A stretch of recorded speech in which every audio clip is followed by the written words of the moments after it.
I moved house recently and I was emptying a loft out and I come across a shirt and it said Marsch on the back and it was against DC United. Right in Washington, that's the one. This is the official Leeds United podcast. We are now thrilled to be joined by someone who played for the club and whose work with the under-23s and youth age groups in recent years has been instrumental to the club's success, helping to nurture the likes of Joe Gelhardt, Sam Greenwood and Charlie Cresswell. He was recently promoted to first team duties by new boss Jesse Marsch, and we now have a chance to find out more about his work. So lads, big round of applause please, Mark Jackson! Jacko! Love it, mate. Very kind Jacko, words. thank you. Kind words, Emma, kind words. It's an absolute pleasure to have you on, and we've got so much to get stuck into. But first off, what did you make of that Wolves game? Well, it was just a follow on from the Norwich game, wasn't it? Listen, when in the first half when we started losing players, we lost the spine of the team. I think we forget that sometimes. We lost the spine of the team within that game as well, and we've done a lot of work on Wolves and. They don't concede many goals at all. So for them to score 2 goals and for us to try and get back into the game in the manner we did was fantastic. But listen, it's all credit to the players. They're on the pitch. They go out there. They cross a white line. And they had to roll the sleeves up and they did to good effect. So listen, it was a much needed result. And it took us into, it's taken us into the international break now in good shape. Does it carry a special weight for you in particular because of those injuries? No one wants to see that happen, obviously, but it means that the crop of young lads that you've been nurturing for the last few years have been able to come on and have really shined in not just that game, the Norwich game before, and a couple of games throughout the season. But does it carry a special weight for you, that game, that those lads came on and they did what they did and we got that win? Of course, it's a proud moment for everybody in the academy who's worked with the players, not just myself. There's a lot of work gone into developing the players. I mean, even the players who've come in and only been in a short space of time, like Sam Greenwood and Joe Gelhardt, credit must go to the clubs where they've been at before, obviously. But since they've come into the club, we've worked with them really hard. And, the likes of like Charlie Cresswell, who's been at the club since a young age. Listen, it's a proud moment for everybody in the academy when they see someone get onto the pitch. And not only get onto the pitch, but really contribute to the victory as well. Not against Wolves, but also against Norwich as well, with obviously Joffrey scoring the goal. But for you, Mark, I mean, I've seen in your post-match interviews many times, you always give credit to the players, and rightly so, but you deserve a lot of credit yourself. You've worked your way up, haven't you? You joined as a coach with the under-15s and under-16s. What has that journey been like over quite a substantial amount of years, really? Well, listen. First and foremost, it's credit to the club that not only myself that they see, they want players to progress as well. But there's an obvious pathway for coaches as well. I joined as the under-15 and under-16 lead coach, and I went up to the under-18s and up to the 23s. And I've got a chance now to support the new manager in Jesse, and it shows a pathway for coaches. So I'm very grateful for that opportunity that, Adam Underwood's seen in me as well, and Victor and the chairman, Andrea, and obviously Jesse coming in, and, he wanted that support from probably someone who's been at the club and knows the young players. So, I said, listen, I'm at your beck and call to help you with these young players, and whatever I need to do, I'll support you in that way.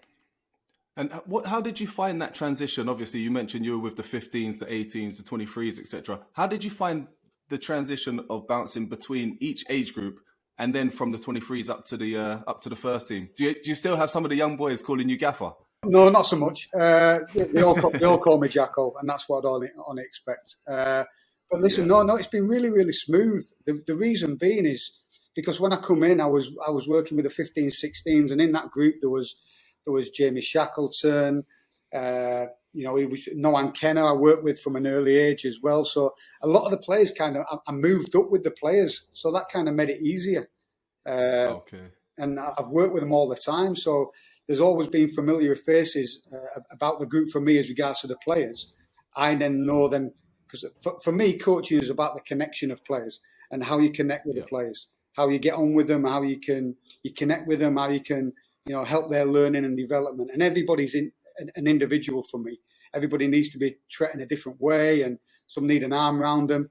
So I got to know them players as soon as I come into the club, and for me to follow them through on their journey up has been really, really beneficial for me as a coach, but hopefully it's been beneficial for them because they've got a familiar face who they've made that connection with. So the transition's been really, really smooth. And, I'm working with players now who I've spent a lot of time with throughout their years at the academy. So it can only be beneficial in my view. I mean, it's incredibly useful from a first team perspective, but I wonder, was it ever frustrating? Obviously, the academy and the youth setup is there to facilitate the first team, but was there a degree of frustration sometimes for you when you saw the injuries to the first team and you kept losing your best players to the first team because you were doing such a fantastic job and you continue to do a great job? And I'm thrilled that you're now working with the first team, but was that frustrating at times? It was. Listen, I'd lie if I said it wasn't frustrating at times, and I'd be sitting on there and I'd be lying. But all the time, you have to remind yourself, and we were quite good at that as a staff within our group, in our coaching group, is just reminding each other what our goal is, and our goal is ultimately to support that first team and develop the players. And even if you look at it, even early on in the season, we've played with a really, really young set of under 23s this year. I think the Man United game, there's probably one game I missed as I stepped up. It was a brilliant game, by the way. So listen, we've worked with a young group of players, but I always try and look at the kind of the glass half full. And you said, listen, these young players, they're coming in, they're probably a little bit too early for them, but the exposure they're getting at 23s level is going to stand them in good stead for when they become 23s players, when the 23s become their age group. So listen, there's always benefits to it, but listen, there was always little times of frustration because you can go, well, what could have been, and the momentum we could have created by having that strong team out all the time. And let's be right, I mean, some of the under 23s players were desperate to play sometimes, but we had to cap the minutes because of the requirements for the first team. Sure. But I think that the kind of strategy is shifting a little bit now, and the new manager Jesse sees the importance of these young players actually getting on the pitch and playing more minutes. But listen, there's always going to be elements where we have to manage certain aspects of it, but with the ultimate goal being obviously the first team, and that's the same at any club. What's it been like for you working with Jesse so far, Jacko? It's been great. I spoke to him for the first time when I was down in London because we had the Spurs game. And he said, listen, I've got a bit of bad news for you. You're going to have to be in early in the morning because we'd like you to support us. So, I said, listen, that's no problem. What was your reaction? I would have been in anyway. No matter what time we get back on the Marcelo, we were in first thing anyway. So it was no change to me. But it was exciting for me. And like I said, he's a really, really positive coach and manager.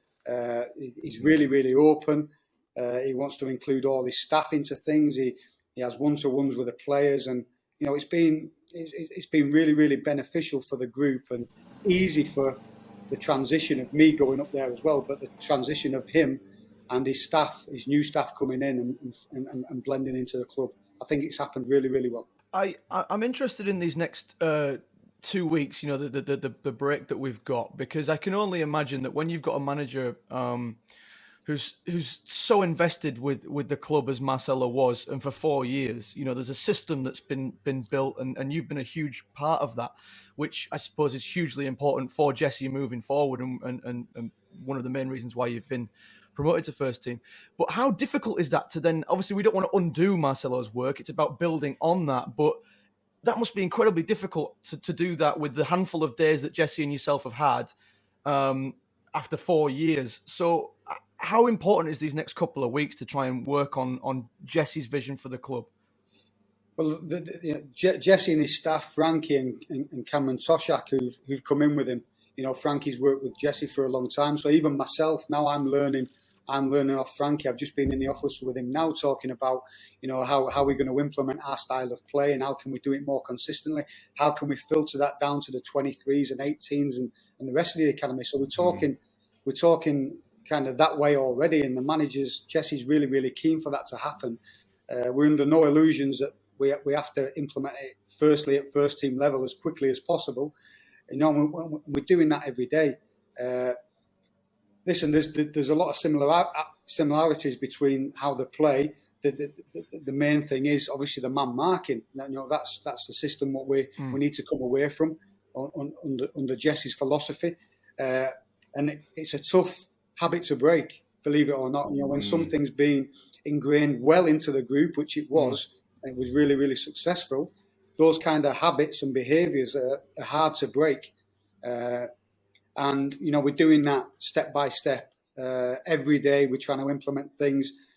Jesse's done a lot of video analysis with the players and utilised that, because at the end of the day, with the injury situation as well, we're kind of nursing a lot of players a lot of the time. So, that's a challenge as well. We can't just get out there and spend hours on the training ground. We have to manage players' loads, and we have to miss certain players and things like that, because that's the situation we're in with the injuries. But, we're doing it step by step. This international period now will be a vital part, for the players who have remained with us. We can start to kind of embed those core behaviours we'll be looking for in the new style of play. Is it true, Mark, that you played against Jesse Marsch? I did, and he couldn't remember me. I wouldn't expect him to. I'm not. That is harsh. I'm not the most memorable of players, but no, he's tried this long to forget you. He was that hard to play against.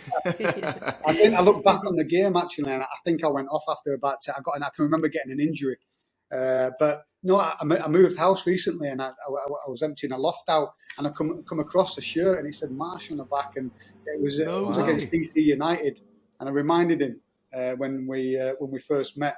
So I did say I'd bring it into him, so I need to get back up in the loft and dig it out and bring it. It was back in the day when shirts used to be massive. It used to be like one size fits all. Yeah. So did he pretend that he remembered, Mark, or was he like, no, I've no idea? No. It was fair. I think you'll get that from he pretended. He pretended. He goes, oh, really? So yeah.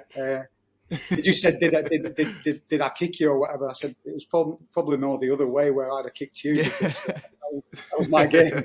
That was. I can remember at the time they actually brought a video out of it. It'll be somewhere in the archives somewhere, and it was a video cassette, and I can remember it being on sale in the shop, and I went and bought it. It's called The Whites in Washington, and it must be in the archives somewhere at Ellen Road. Must be. Wow. There must be a video out there or some footage of it. But no, it was a great trip. I can remember it. It was a great end of season trip. We played Columbus Crew and DC United. It was good. Well, The Whites in Washington. We need to dig that out. Don't we? Yeah, please dig it out. Yeah, it's somewhere. Jacko, back to here and back to your home territory. When I think of Leeds United, you are one of the people I think of at this club. A lot to do with the ethos. You're exactly the kind of person you are. Yeah, you are part of this club. You're a staple part, and you grew up in these parts, didn't you? How important is it that the club has a relationship with the city that it does at the minute, which is such a positive one? I mean, listen, the club and the fans have always been phenomenal, but of late it's grown even more, and Marcelo's a massive part of that as well, in what he's achieved and getting the club back to the Premier League. Let's not forget that it's been a massive part of it, and hopefully now Jesse and Frankie could not believe. It was mainly the Leicester game and then the Aston Villa game. And I can remember coming out of the hotel where we stayed, and we were going to the game at home. And Frankie said to me, he said, we've got all these fans outside the hotel and they're clapping, and we got beat. We got beat the last game. I said, well, listen, this is how it is, and this is what it's like. And I can remember saying after the Norwich game, I said, well, listen, welcome to Leeds. Get used to this. The kind of atmosphere was unbelievable. And I think they were taken aback a bit. And let's remember that Jesse's managed in the Champions League and some extremely big games. And Frankie's been part of that as well, and Cameron. But yeah, they were taken aback by that. And that's I'm used to that. And that's what I see as Leeds United, that connection with the club and the fans and the city. So hopefully we can continue to get success and continue to grow that even further. Did you explain to him that we don't do things the easy way? These last minute goals, he's going to have to get used to this, and he should probably wear a heart monitor or something like that, because that's just how we do it. I said, listen, get used to it. This is Leeds. This is what it's about. I think he's, the style of play, what he's going to bring to the club, and you've probably seen already that, that front foot kind of football that pressing, that counter pressing, that aggressiveness on the ball. And to me, that's Leeds United. That's Leeds United. I always used to say, if teams want to play football against us, we'll play football. If they want to fight us, no problem. We'll have that fight and we'll win that battle, no problem. So that style of football, what the manager's trying to continue at the club and just tweak a little bit, fits perfectly with what the fans expect. It's going to take a little bit of time for us to get it really, really right, and we've got to do that quickly. But no, it's going to fit perfectly, in my view. And we've already seen aspects of that as well, which is great. But what I want to do is go back a little bit.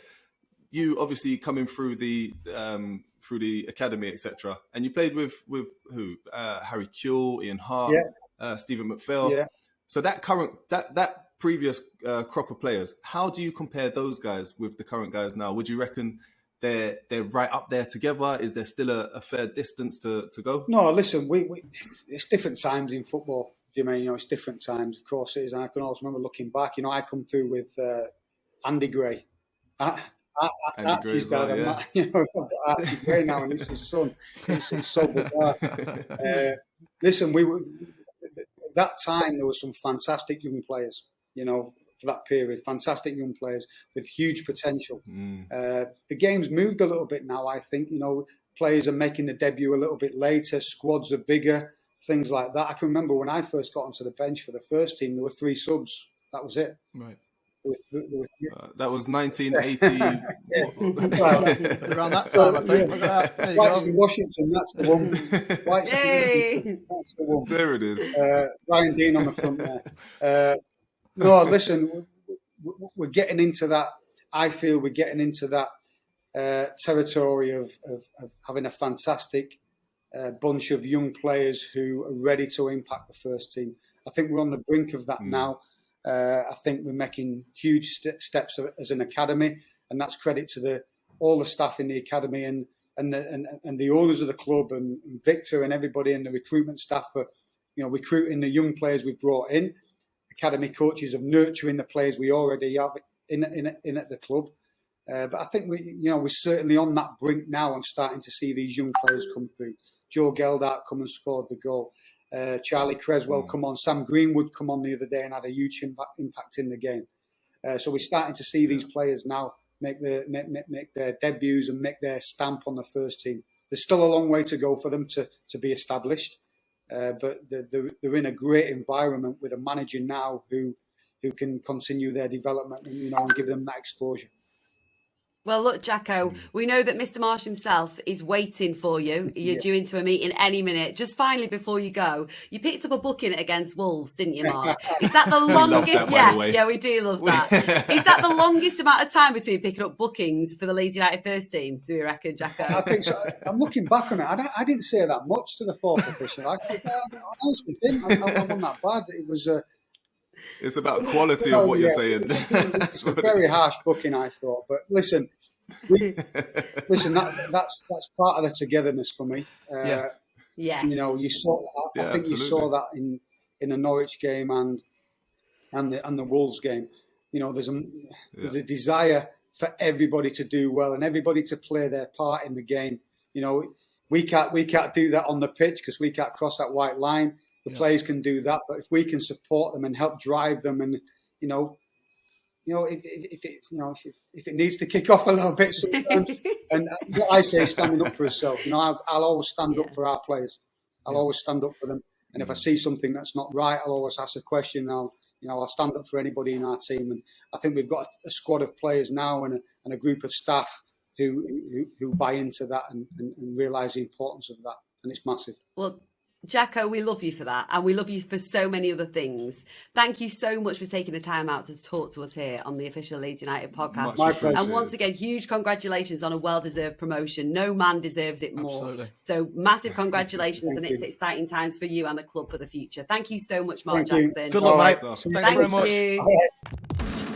This is the official Leeds United podcast.